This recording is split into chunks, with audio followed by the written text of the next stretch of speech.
Hey fellas, welcome to the Daily Dash. I'm Dash, and where the hell have I been? Well, it looks like is this Blue Baby? I think that's Blue Baby. Well, it looks like I'm here for a Blue Baby run with ya. But yes, where the hell have I been? I mean, mostly the answer is I've been streaming on Twitch, and you know, I started playing Bloodborne again and started streaming it, and just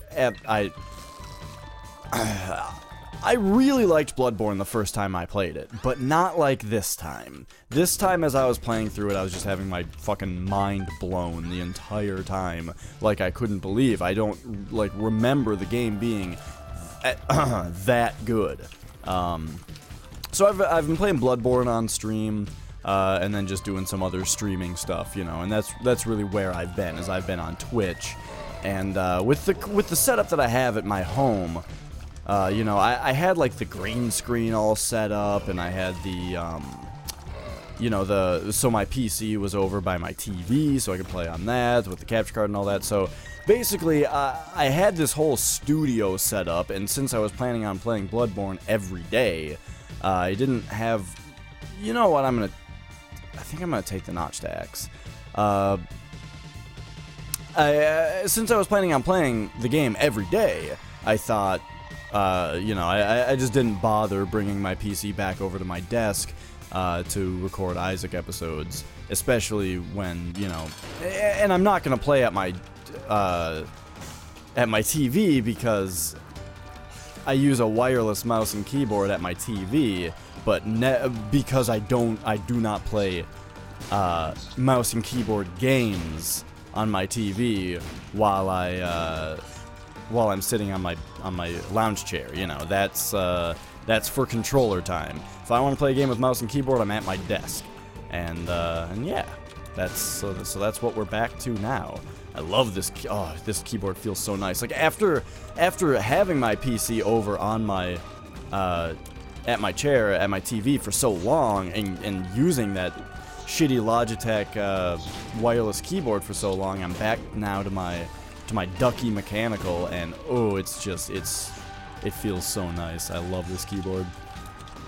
If you have not, let me tell you something, PC gamers out there, if you have not entered into the mechanical age of keyboards yet, I would recommend it. To put it lightly, really, like what are you doing? These things, I mean, a lot of people say things like, oh, here's what most of you just thought. Those of you who don't have a mechanical keyboard is, well, I don't want to spend $80 on a keyboard. You know, that's what a lot of people say, like, oh, the keyboard is the least important part. No, it's not, dude. You get yourself a mechanical keyboard, and with how often you're using it and how often you're thinking about how nice it feels and how often you're realizing that you're playing games a lot better because you have better control and all that, you'll realize, hold on a second, I think the keyboard might be one of the most important parts of a PC. You know, it turns out that having a nice keyboard is a huge boon for all kinds of things. Tom Satnavi is in the chat. I am streaming this on Twitch as well. How's it going? Good to see you. And so yeah, I have right now. What I have is it's very basic. See, the thing is, I love a mechanical keyboard. I am a very simple guy, though. I don't like macro keys and LEDs and, you know, like ergonomic wavy keyboards and those ones that have like big wrist pads on them and shit like that. No. This keyboard is a regular ass keyboard, and that is part of what I love about it. I mean, it is a rectangle. It has a number pad, you know.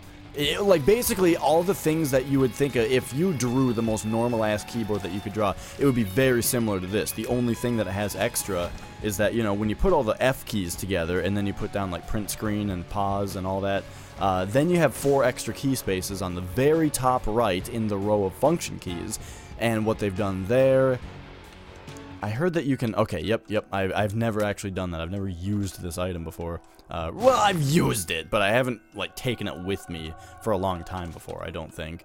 Or really had Spelunker's hat to go for it. But anyway, yes, what I'm getting at is that... oh, yeah, so you have some extra room on the top right, and they just use those for volume control. And then I have a calculator key also that I hit, and it brings up the calculator, and I actually really like that. Now, as far as volume goes, though, one thing I really like about this keyboard is that, you know, volume controls, that's pushing it. That's pushing it out of the regular-ass keyboard territory that I was talking about. However, what I really like about this keyboard is that the volume control keys are actually keys with mechanical switches like every other key. They're not, it's not like a dial, it's, oh shit, it's not like, my old keyboard had like these stupid little, like, I don't know, they weren't keys, they were like little buttons that were shitty. So yeah, I love that this keyboard actually has keys. So yeah, I'm a very particular guy. And to give you an example also, like, first of all, my appreciation for them being actual keys might give you a hint, but also, the thing that got me to get this keyboard. So I was at Micro Center, right? I wanted a mechanical keyboard. Actually, the story is that my girlfriend spilled something on my old keyboard. I had this PS2 input keyboard for the longest time. When I built my PC, somebody gave me their old keyboard for free, and I used it for years. And I said, you know, well, I don't need to spend $80 on a keyboard. But yeah, so then my girlfriend spilled something on my keyboard. It was no longer functional. And I thought, well, I guess now's as good a time as any to just get something nice. And I did, and I, you know, I would never go back. Now, what even got me gushing about this keyboard? Right, so I went to Micro Center just to get one that day, because, you know, I needed one that day. And there's a brand, Ducky, that makes the most regular-ass mechanical keyboards around that I could find. And yeah, I'm not gonna go into the shop because I just used too many coins. I'm gonna check in here, though. So... they make really nice, just regular-ass mechanical keyboards, so they're pretty darn affordable. You know what? I'll use my key on this. Yeah, look at all that. So, yeah, and I really like them. I eventually actually got my girlfriend a Ducky as well, because, you know, she was using a really shitty, cheap keyboard as well, because, I mean, you don't need to spend $80 on a keyboard, right? Like, seriously, that's just, it's what I thought for so long, and it's what people, you know, it's what I hear from people all the time, and it's like, man, just trust me, man, trust me. Don't buy the new Assassin's Creed game, you know, don't buy the new Batman Arkham game.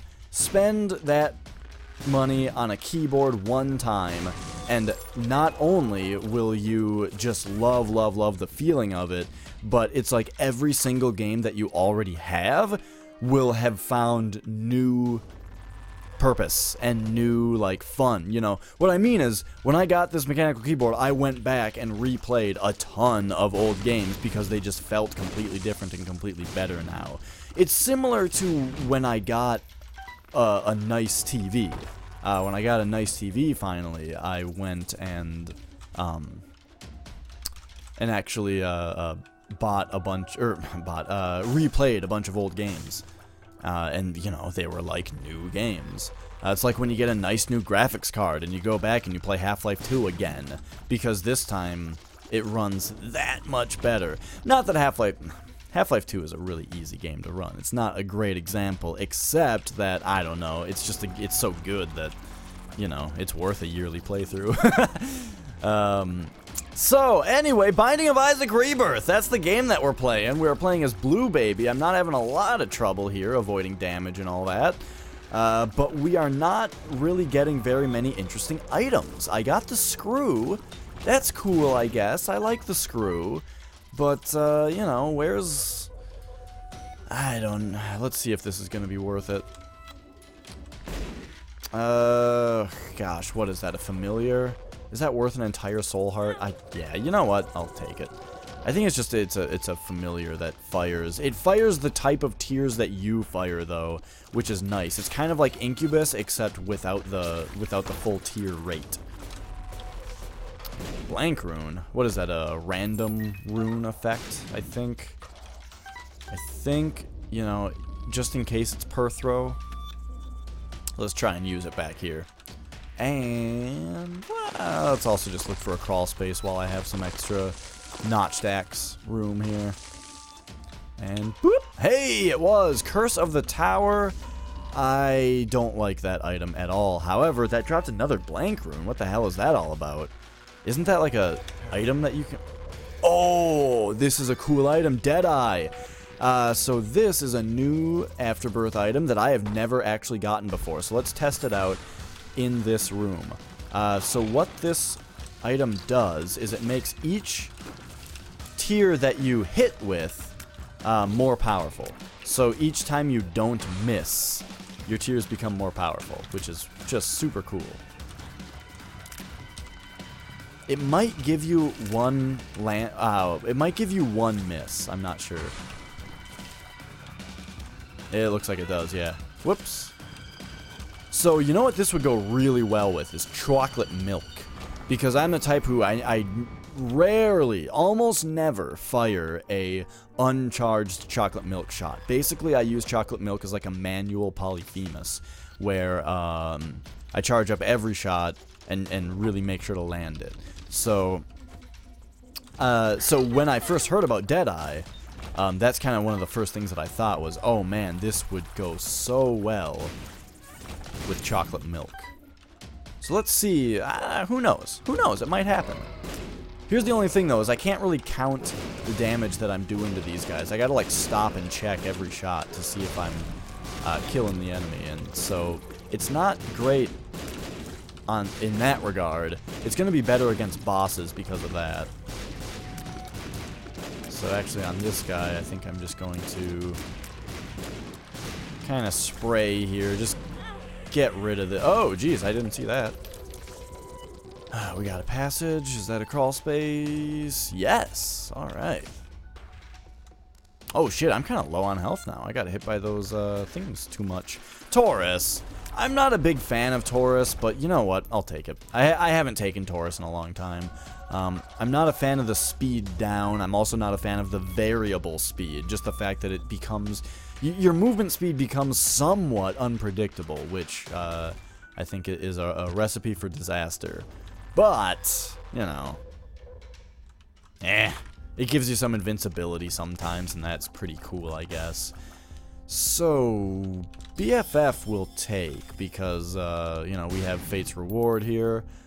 What are we on? Catacombs 1. I think I'll take Pandora's Box and just use it for the free boss item. And then maybe I should have bought a Soul Heart, but oh well, I didn't. And that's all my money. Actually, I was planning on judgmenting it up, but I kind of fucked the dog on that. But oh well, that's fine. Alright, Polyphemus, no big deal. Polyphemus, Polycephalus. Whoop. Whoa! Ooh, I just got a Steam message from Flex that there's a new Bootsy Beats. That's sweet. I don't know if you guys know, but Bootsy, like Bad Luck Bootsy from Board James, has his own mini-series on his own series, I should just say, on Cinemassacre called Bootsy Beats. That where he explains kind of how to beat very tough games, because it turned out, I don't know if you guys are Cinemassacre fans, but you know, I like a lot of their stuff. I watch, of course, Angry Video Game Nerd is the main thing that everybody knows about, but you might know about Board James, where he reviews board games, and then there's also just like James and Mike Mondays, where James Rolfe and Mike Matei, James Rolfe being the Angry Video Game Nerd, if you don't know, and Mike Matei being the person who originally made the character of the Angry Video Game Nerd with him. Anyway, so those two, they play NES games, and then because everybody liked Bootsy from Board James, he came on to play, like, I think it was Back to the Future 3 or something with them, and everybody realized, and it was nuts because that game is so difficult, and that's like why they were playing it, is that game was so difficult, and that's a lot of what the Angry Video Game Nerd episode about the game focused on, was how he couldn't even get past the first stage. You know, somebody who is able to beat, you know, all the Mega Mans, and for example, like, could not, oh, I'm getting worked by Chubb here, could not beat even the first stage of this game, and it was so weird. So Bootsy comes on and beats the whole game, and kind of tells him how to beat it, and then I think later they had him come on and play Battletoads, and he beat that also.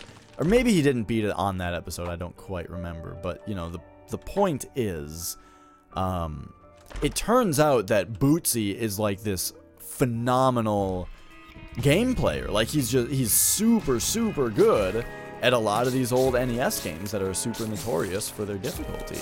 And so he has a series now on Cinemassacre called Bootsy Beats, where he kind of walks you through, and right now they're doing Battletoads. That's the only thing that's been on there so far, and but it's been really interesting. I've been really enjoying watching through it. So hopefully this new episode is the end of it, because it's been a while. You know, I thought it was gonna be, I thought he was gonna get through Battletoads a long time ago. Alright, come on, walking hosts. These are just one of the worst enemies in video games. Alright, we got another AWAS rune. Let's check for another crawl space. No dice. This ain't over. Yeah, this item, Deadeye, is really cool. I'm not exactly sure what's causing me to gain accuracy sometimes, though. I feel like I'm gaining accuracy even when I'm not getting hits, necessarily. But that might just be completely false. So, was there something I wanted a bomb for? Yes, there was. Priest, do you remember King, the loony one? The one who killed his grandma on the hill? Yes, I do. Alright, what do we got here? So I was just playing a bunch of Rock Band 4, and you know, they have made some pretty significant improvements to that game since it came out, I am glad to say. It's, you know, it's still not as good as Rock Band 3, but it you know, it's got some things going for it. And you know, I had fun playing it today. Ooh, Sad Onion. Great item. Love this item. See, like, what's causing me not to lose accuracy right there? I don't really know. Oh ho ho! That's a good item. Even though it's only gonna benefit us twice, it's still pretty. It's like paying 15 cents for 2 rerolls, essentially. And let's see if there's anything else I'm interested in here. No, I think it's time for Judgment. I like to put them down in the corner so I can pop in the corner here. Doesn't always work, but, you know, works often enough. But yeah, I just sang through Dream Theater's Metropolis Part 1, The Miracle and the Sleeper, and was actually able to beat the song on hard, which was nice for me, because I'm not really a great singer. So it was fun, though. I mean, the thing about singing in Rock Band is that, like, more than half the battle, to me, is knowing the song. Even with the new freestyle option that they have, which is really cool, by the way. I mean, it is tough to sing a song that you don't know. But of course, a Dream Theater song, you know, I'm gonna know fucking, like, the back of my dick. Unless it's from one of their newest 2 albums. Right? Their newest album isn't out yet, I don't think. Because I'm talking about either their self-titled album or, This Room is the worst for me. Or, Dramatic Turn of Events. Those 2 albums I don't really know that well. Because, you know, they're post-Mike Portnoy, and I find that very difficult to get past. Not, like, it's not a matter of principle at all. It's not a matter of principle. It's a matter of Mike Portnoy is, like, the best drummer ever, in my opinion. I think that he is a much better drummer than Mike Mangini. Not that Mike Mangini is bad. It's just it's tough. But that's not the only thing, though. All right, I'll talk about it briefly. I'm not gonna talk about Dream Theater this entire episode, but I'll talk about it briefly. I'm not just talking about the hard skill of Mike Portnoy versus Mike Mangini. I'm also talking about the fact that Mike Portnoy directed all their DVDs. He ran their website and their merch store. He booked all their shows. He wrote all their set lists. He wrote probably more than half their lyrics, I think. Whoa!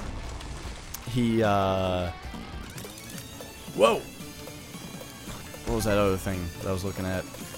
And he was just a huge part of the songwriting process. And when you listen to Dream Theater's newest 2 albums, you will hear a vastly different approach to the song structure and just and style than you got in the last album that had Mike Portnoy on it, which was Black Clouds and Silver Linings, which is a phenomenal album. Oh, it's so good. So yeah, mainly, it's not a matter of principle. It's not that I can't handle the fact that one of their founding members is gone. It's the fact that Mike Portnoy was, to me, the most important member of the band. He did so much beyond just drumming, and his drumming was second to none. So that's my 2 cents. Alright, done talking about Dream Theater. I forgot what the point of what I was saying even was. Oh yeah, just the fact that I don't know their newer songs as well, because I haven't listened to them as much. Meanwhile, around when Systematic Chaos came out is when I discovered them, and I listened to them exclusively for probably 2 or 3 years. For like 2 or 3 years, I listened to Dream Theater, King Diamond, and Dog Fashion Disco, and that was about it. And you know what? That's not super different from my musical taste now. I listen to a lot of different bands now, kind of. But really, I mean, I like to say that I appreciate lots of different types of music, but in my free time, I listen to a very narrow scope of music, being mostly variations of metal. I'm a huge metalhead, so yeah, that's that. You know, and the reason I go through this is that I think that there's a lot of people who sort of disingenuously say that they like everything. You know, the only person I know, and I'm not saying this is the only person in the world, I'm just saying, you know, statistically, if you look, well, it's experimental data, it's observational data, it's not real theoretical data, but so I shouldn't really say statistically, but here's what I'm getting at! The only person in the world that I know who actually likes every kind of music is my sister, and it drives me nuts. I go to her house and she's like playing, you know, her not Spotify playlist, because she isn't into this era of music yet, of music listening yet. I think she still uses iTunes, but you know, it will go from a DMX song to a Toby Keith song. Like, it makes no sense. And she likes all of it. You know, rap, country, even King Diamond. You know, there are people who like both rap and country. I think that there's actually quite a few of those people, even though that's a really weird mixture of things. Didn't open the secret room because I'm dumb, but we got a moon card, so that makes up for it. Anyway, so, like, that's a little more common, but do those people also listen to King Diamond? Like, it's a really weird thing, that she literally likes everything. And I envy it. But my point is that I think that there are a lot more people that tell you that they like everything than that actually do. I am willing to admit that while I make an attempt to appreciate everything, when I sit down, I don't know what this item is. I need to have it. Especially because Lazarus Rags is a big pile of shit. Lusty Blood. Alright, well, we'll figure that out. But yeah, I'm not afraid to admit that I actually, in practice, listen to a pretty narrow scope of music. Let's see, still not anything super interesting here, but I would like to get the consumables, if possible. Alright. Burkano. Do we have Hive Mind? No, we have BFF. That's it. Alright. So I like Deadeye a lot. Other than that, this run hasn't been super interesting. But you know what? This kind of run I'm okay with. I've gotten a decent amount of damage upgrades, decent amount of tier upgrades, and then Deadeye is my one weird gimmicky item that you kind of base the run around, you know? So I like this run. A lot of the time I feel like there are runs where I keep getting gimmicky items, and I never get anything that actually makes my stats better. Or you know... I keep getting, like, activate on hit items and stuff, and nothing that actually, like, nothing that allows combat to be more fun and that kind of stuff. And, it's something that, you know, I've criticized Afterbirth a little bit for, just that I wonder... I don't think I've played enough of it to say anything, like, really damning about it. In fact, I don't think that there really is anything necessarily damning to say about the game. But what I'm getting at, though, is that I've just kind of noticed that I feel like I have a lot less interesting runs. Just because there are, you know, the pool of items. Something is off in the balance of the different types of items. And too often I get a shitty dice roll that just gives me... not a bad run, because, like, a bad run can be interesting, but instead just an uninteresting one, you know? So, you know. Not sure if there's actually any merit to that. Alright, so what do we got here? We got a Yara rune, passage, companionship, and resistance. Alignment for fear. Fear. Destroy. Fear. Anyway. Resistance. It's just one of those words that, what is the name of that song? I mean, it's, is it the last track of, Process of Assimilation by Screaming Mechanical Brain? It has like this, computerized voice that's keeps saying all these different words like fear, deconstruct, deconstruct for fear. And so anytime I hear the word, anytime that I play the magic card deconstruct, especially, I just think deconstruct. But then it says a bunch of other things about resistance and all that. Anyway, really good album. Holy shit, that's a good album. I haven't really talked about Screaming Mechanical Brain before, but before this just becomes Dash Retro's shitty music podcast, you know, I should probably talk about music a little bit less. But if you like weird metal, you know, like that's really what I'm into. Is for the like my favorite genre of music is like either progressive or avant-garde metal. And that being like Dog Fashion Disco, but really I mean to say like weird metal, because, you know, then you can say King Diamond. But point is, there's this band Screaming Mechanical Brain. They are from my hometown of Minneapolis, Minnesota, and they were a metal band with a pretty heavy keyboard focus. They originally, I want to say like originally, they were a band that just played like Nintendo covers at their high school battle of the bands and that kind of shit, just because it was stupid. But it turned out that they were all actually really solid musicians, and yeah, they made some damn good music. Their first album, Process of Assimilation, is super good. Their second album, There Is No God in Space, is super good. Like, I would really recommend to anybody to listen to There Is No God in Space by Screaming Mechanical Brain. But then they also, I'm trying to decide what fucking rune to use here. But then they also had, they like mostly broke up, and the lead singer and one other guy that wasn't originally in the band, like their last album became kind of a Nine Inch Nails type thing, where where the, well, I don't know, that's not exactly correct to say. It's not exactly correct, but the lead singer basically made the entire final album, and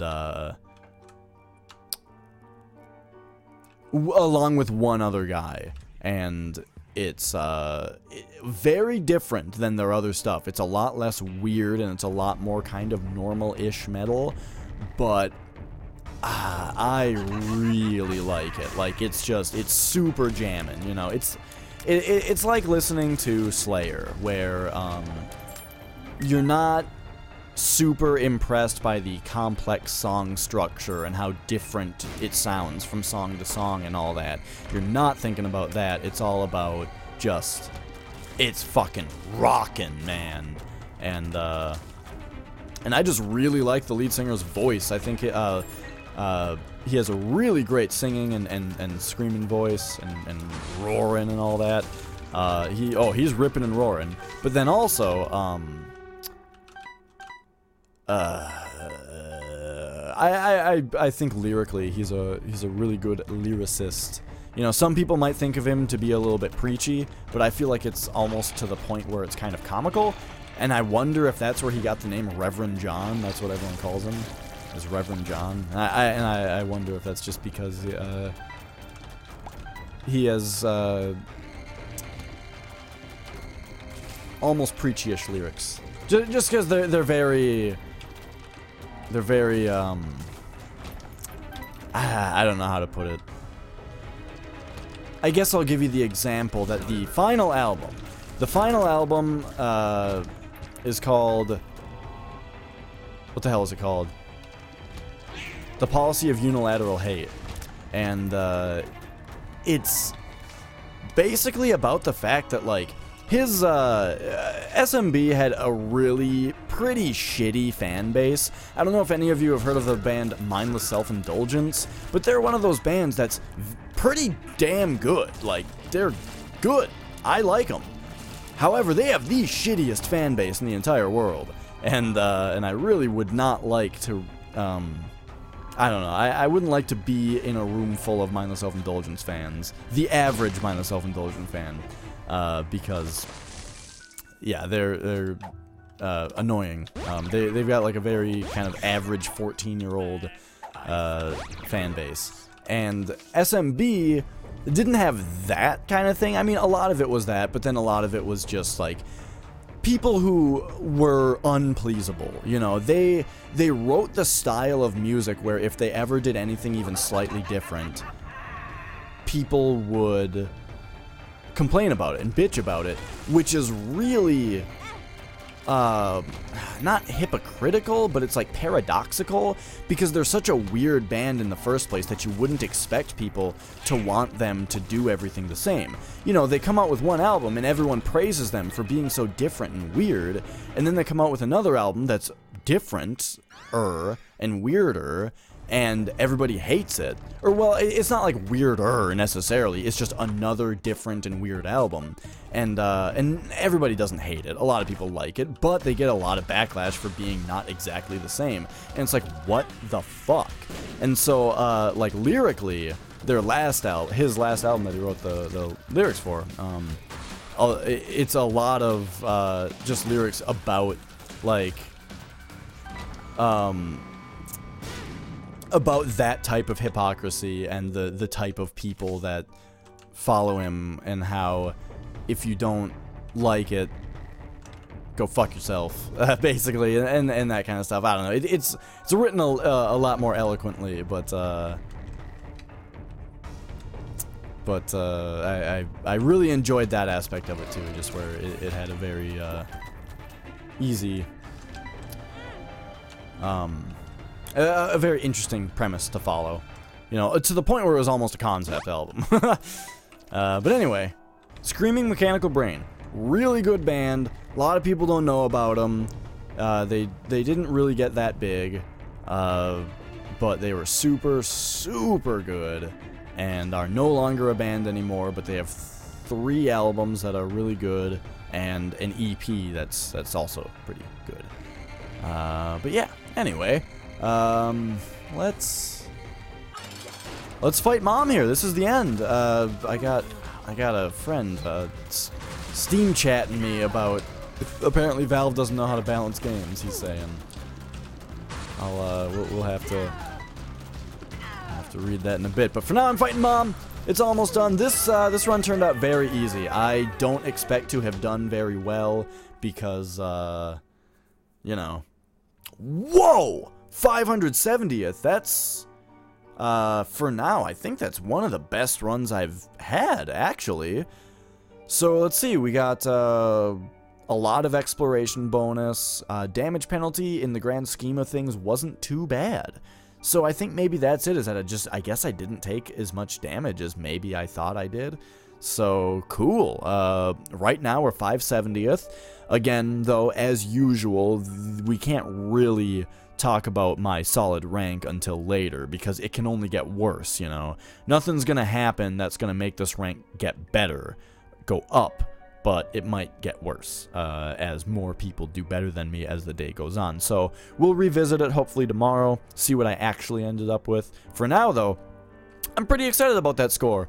So, hey, thanks for tuning in to Dash Retro's Shitty Music Podcast. I hope you enjoyed. And, like, seriously, really, I implore you, check out Screaming Mechanical Brain. They're not my favorite band in the world, but they're up there, and I go through like long periods of listening to only them for a while because like I just get really into them for weeks at a time. But mainly the thing is I think that they're very underappreciated. You know, there's a lot of bands that are doing just fine. I don't need to say, hey, you gotta listen to Dream Theater, you gotta listen to King Diamond. They're doing just fine.